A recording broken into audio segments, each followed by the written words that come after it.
I am writing a research essay. The essay prompt is, write an essay about a person in American history who has influenced modern-day popular culture. I chose to write about Duke Kahanamoku, who Surfer magazine chose as Surfer of the Century in 1999. I chose him because he introduced surfing to the world. Let's see how strategies such as using in-text citations with proper MLA8 formatting and the use of a works cited section or page can help students effectively avoid plagiarism. In my research, I found 3 sources. The first is an article online about Duke's life and background.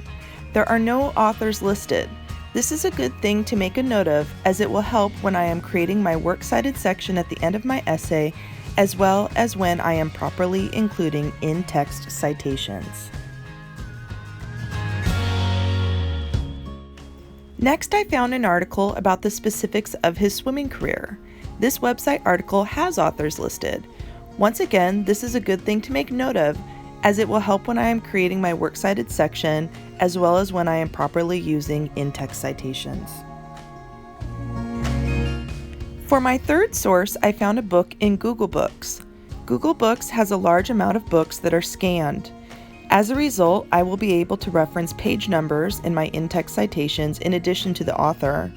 I will also be able to identify the author in my works cited section. My essay will be a combination of my background knowledge about Duke, as well as textual evidence from my sources.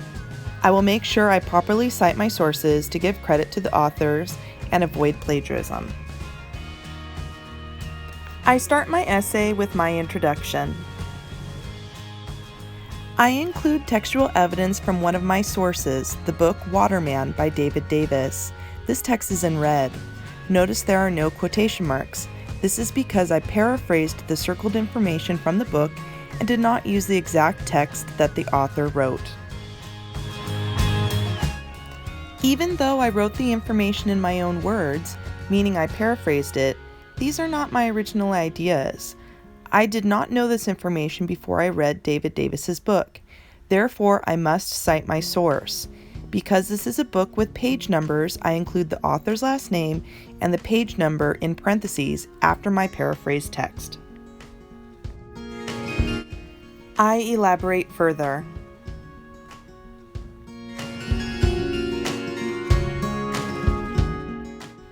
Once again, I use textual evidence from my research to justify my claim.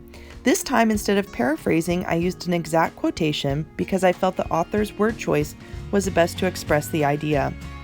I felt the idea would be lost if I paraphrased it myself. Therefore, I put quotation marks around the text. It is from the same source as before, but from a different page number. So I put the author's last name and the new page number. I continue to elaborate to address the prompt.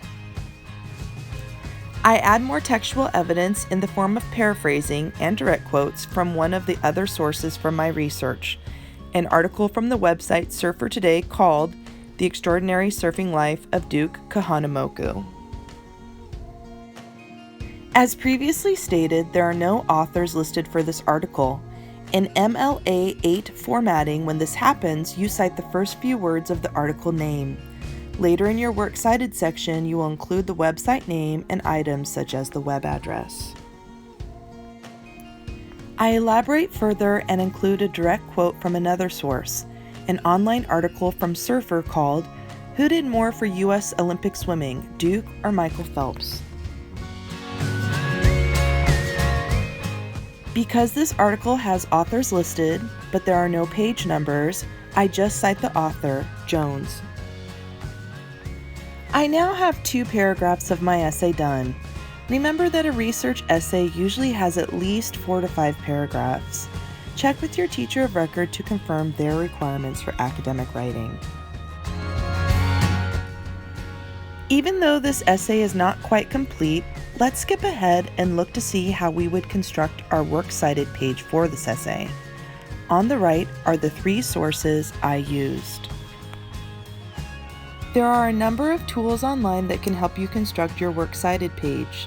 A great example is Citation Machine.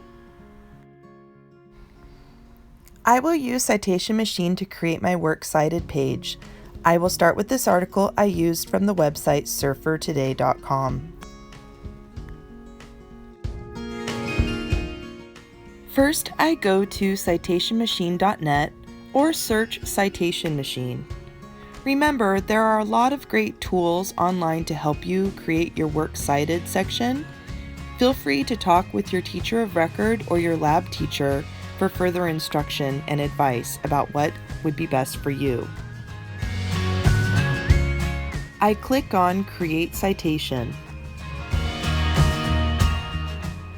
I make sure that I have selected MLA as the style of formatting I am using. I then choose Website, copy and paste the exact title in the box, and click Search Websites.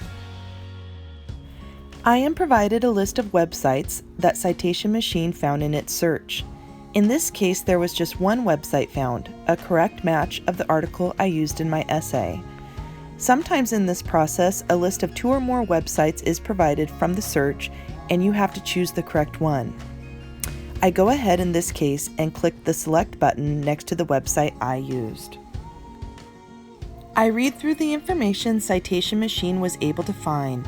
I then click on Final Step. Citation Machine provides me the opportunity to add any additional information I might know about the site. I then go ahead and click Create Citation. I now have a citation that I can copy and paste into my Works Cited section or Works Cited page at the end of my essay. I complete the process again for my other sources.